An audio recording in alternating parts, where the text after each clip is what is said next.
whenever it's bad. A part of me says hold on tight and try make it last. Praying for the future but still think of the past. Reminiscing about that time on the sofa when you told me that you cheated. What up, Vontae? It's been a minute. The last time we chatted here on the site was 2015, way before COVID and TikTok and orange people in the White House. You've done a lot since then, so how have you been? Things have been getting better since the beginning of the COVID quarantine. I've been going through a lot, but thankfully music and my family have been my biggest therapy. I've been COVID-free, vaccinated, and staying as safe as possible. Well, the first thing I want to talk about is your song Contagious. This motherfucking Vontae contagious, nigga. Yes, it is to be racist. That thing caught fire around 2019. Share the story behind that. Contagious was written after watching the Spike Lee's infamous Black Klansman film. The movie inspired me to write Contagious the next day. I was so furious after watching it and just seeing so many deaths within our community with racists, and I had to vent, and the best way for me to do that was through my music.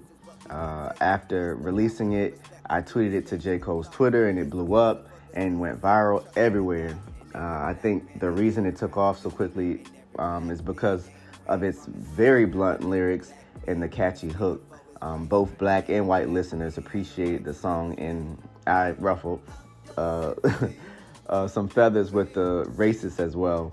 I think one of the older guys reviewed it on his show and said, "I think this song is racist." That shit was hilarious to me. It was really the perfect song for that time.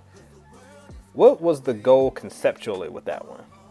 I honestly wanted it to be thought-provoking. So many listeners reviewed it that I had to make a playlist on my YouTube channel for it. I really needed to vent about how I felt on the multiple injustices that happened with, Laquan McDonald, John Crawford, Freddie Gray, Walter Scott, Alton Sterling, Philando Castile, Terrence Crutcher, Antoine Rose, and George Floyd, and others. I think the song did what it was supposed to do, and I love that it pissed off a lot of the racists who heard it too. Girl, the way that you're moving, so good. I wanna do it again, yeah.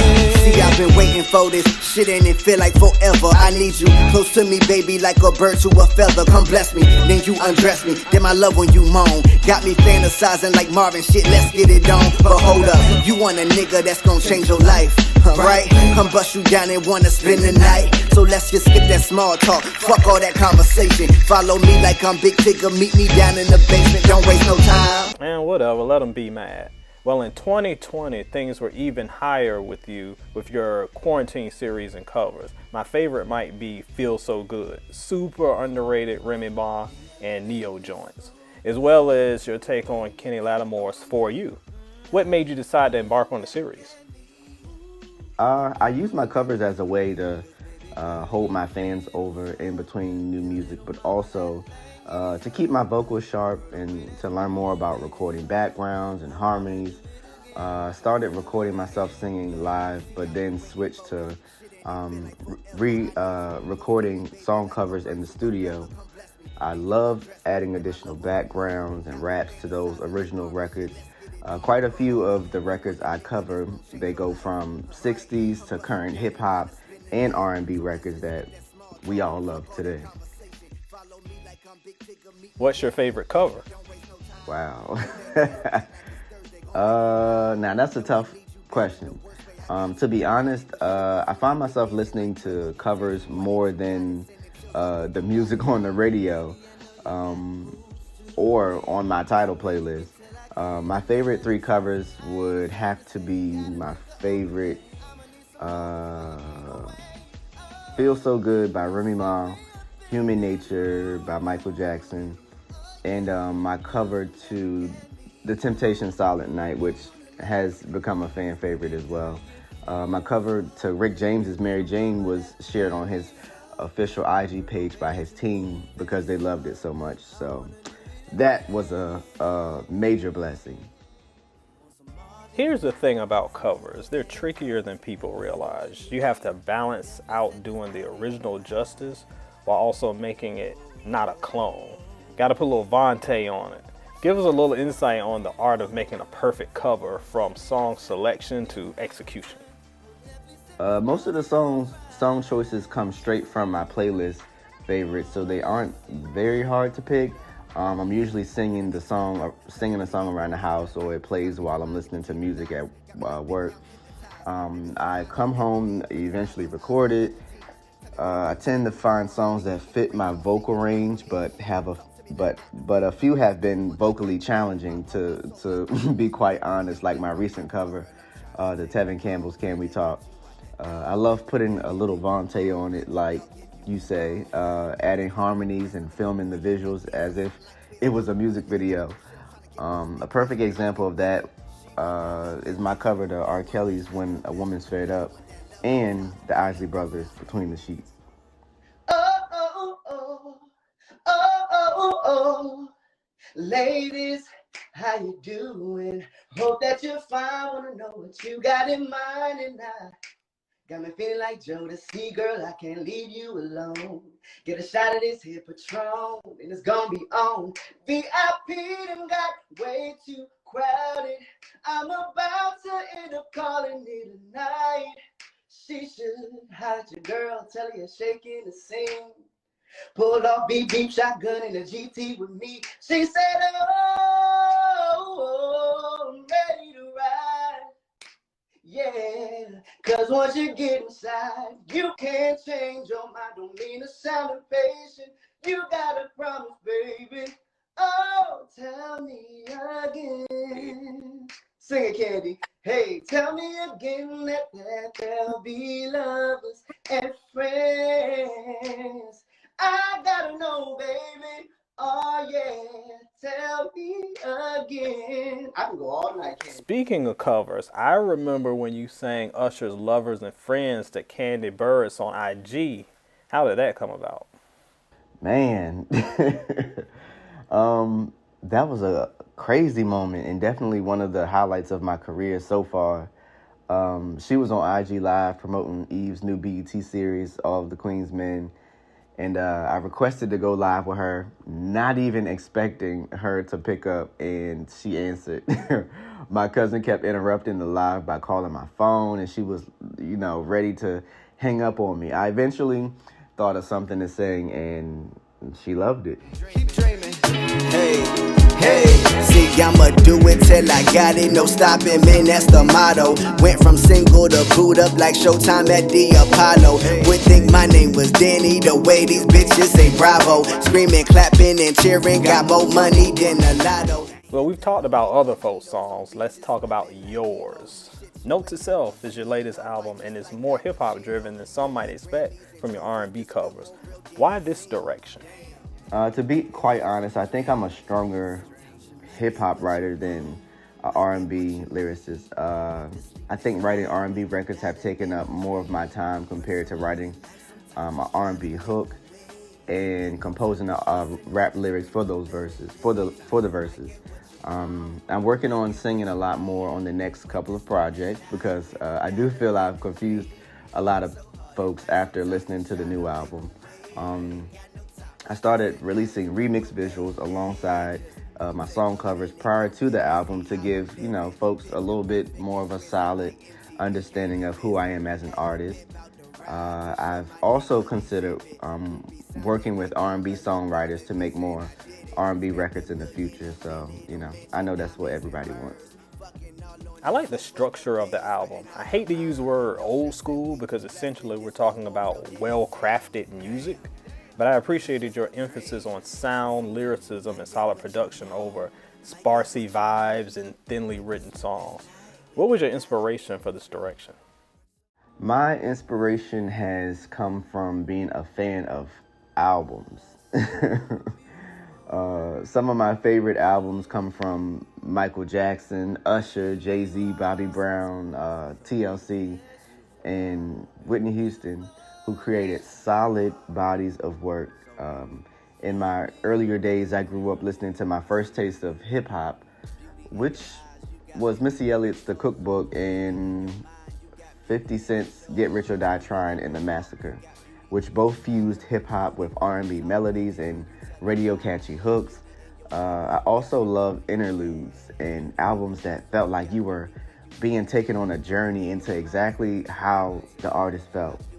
With Note to Self, I really wanted my audience to, get a taste of who I was personally and what I've been going through over the last few years. Karma is a bitch, one day you gotta pay a price. Shit, I put that on my mama and I put that on my life. It ain't forever. Shit ain't forever. Y'all feel me? And we gonna be alright. Yeah. It ain't forever. You know why? Karma is a bitch, one day you gotta pay a price. Shit, I put that on my mama and I put that on my life. I want to call out two songs specifically. They say music reflects the times and Hopeful speaks to our times. Younger fans are just getting acquainted with protest music, songs that are socially and politically driven. Why was it important for you to use your music to speak on the times? And what are some of your favorite personal protest songs?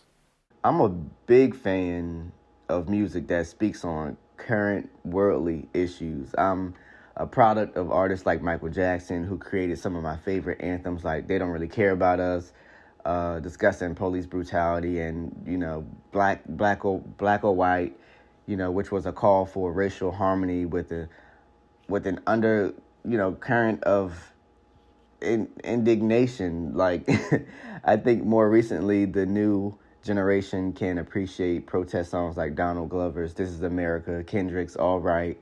I pray that Hopeful continues to push the fight for justice and equality for everyone. As an artist with an evolving, I can't even talk, an evolving fan base and voice for the people, it's my duty to push the honest narratives that will help shift the culture.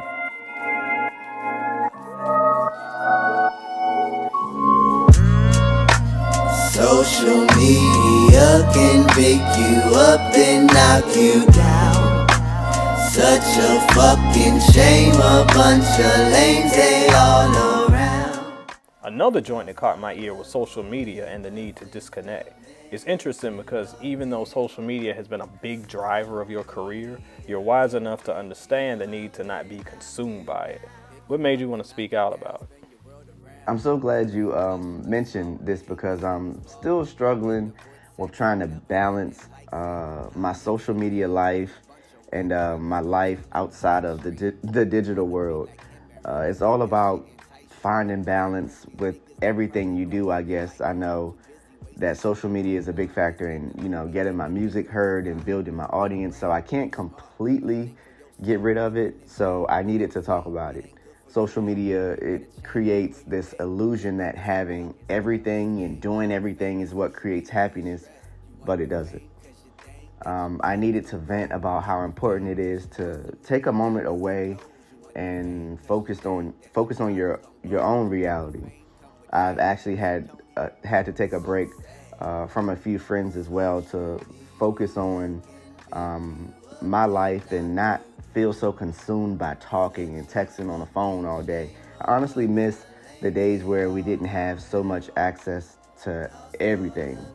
Things were a little far less stressful and life didn't make you feel like you had to have it all.